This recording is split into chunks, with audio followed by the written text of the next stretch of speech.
music, there are so many different intervals, some small, some large. So why do we focus on the fifth right after the unison and octave? It's quite a leap.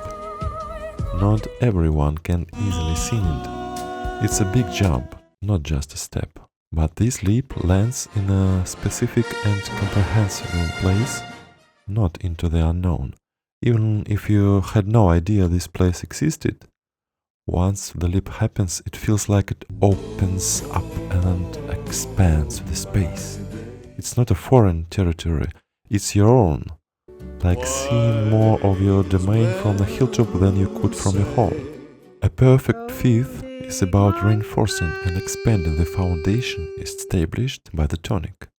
It's a step that's naturally present in any kind of music, identical for both major and minor keys.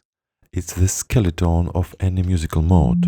If the octave is the first overtone of the sound, vibration of the half string, then the fifth is the second.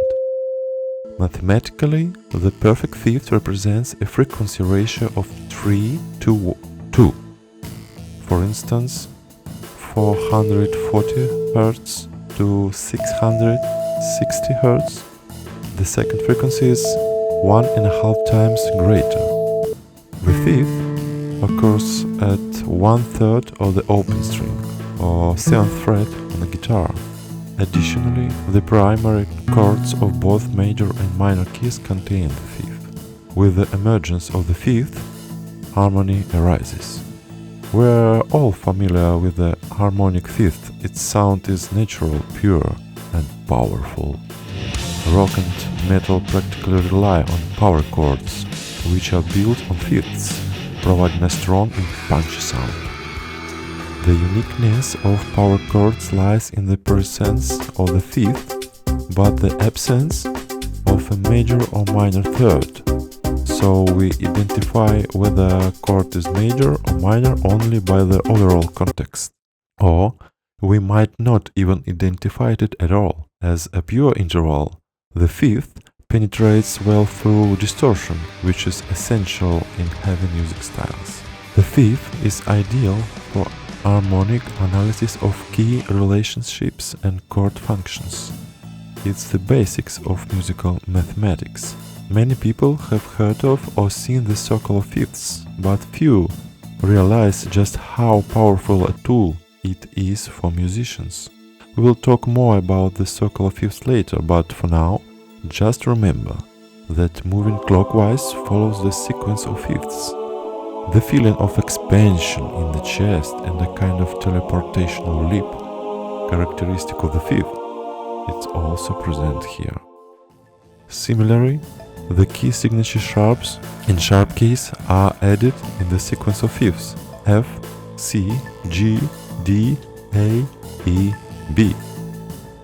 How do we perceive the fifth? Because of its purity and emptiness, its sterility, almost all of us feel the same way. However, we can distinguish individual aspects of this perception. I have roughly divided them into 4 categories. First, fundamentality, universality, antiquity, sacredness. Brian May, when you play a perfect fifth, it's like the universe aligns for a moment. There's a sense of completeness, something cosmic. Johnny Mitchell, there's a haunting quality to fifth. It's ancient, like something that's always existed in the fabric of music. Keith Richards, it's a bedrock. When you hit this fifth, it's like a direct line to the roots of music. Trent Reznor, there is something raw about the fifth. It's fundamental, primal, the basis of everything else in music. Tom Morello, the fifth is where music starts to get dangerous, where it starts to mean something beyond the notes. Paul McCartney, it's like home base in music. The fifth brings you back to where you started, but with more understanding. Carlos Santana, when I play fifth, it's like touching the root of the sound. It's where the music energy comes together. Ravi Shankar, there's something about the perfect fifth that feels ancient. It's been a part of human expression for thousands of years. Second, structure, space, connecting link, order, stability. Joshua Bell. The perfect fifth has natural harmony. It's like a bridge between the melody and the harmony, linking them together. Pat Metheny. To me, the perfect fifth is like a grounding force in music. It's stable, like a foundation you can build upon. Harvey Part. The fifth creates a natural resonance. It's in the sound of bells, in chords, in wind instruments. It's a foundational interval.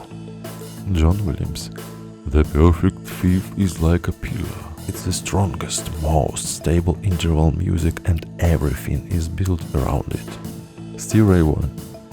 A fifth isn't just another note, it's like the glue that holds everything together in the blues.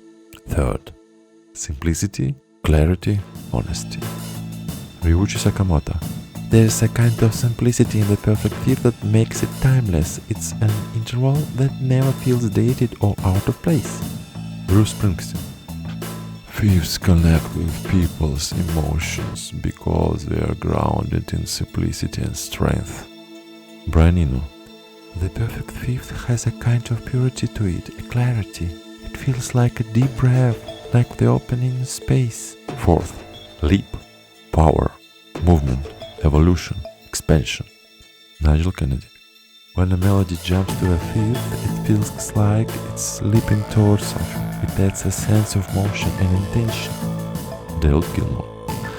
Using a fifth in melodies creates an expansive, open feeling. It feels like you are reaching up to something higher. James Taylor. The perfect fifth feels like a conversation that's ongoing. It's dynamic, always moving forward. Robert Plant. The fifth is like a cry. It's reaching out for something, giving voice to what words can't say. Finally, the most fitting description in my view are the following. Hans Zimmer. In scoring, the perfect fifth can express both heroism and longing. It's a powerful tool for creating atmosphere. Joe Satriani. The fifth has the natural strength. It pulls you in and provides a sense of resolve, but with an edge.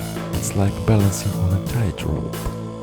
Chick Corea. The interval of fifth has always felt like a balance between simplicity and power.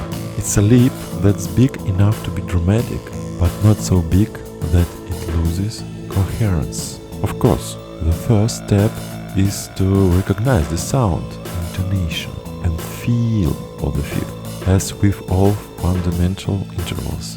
But the above aspects are universal and can help anyone connect with it. Choose the image that resonates most with you. It will help you hear and use the fifth better.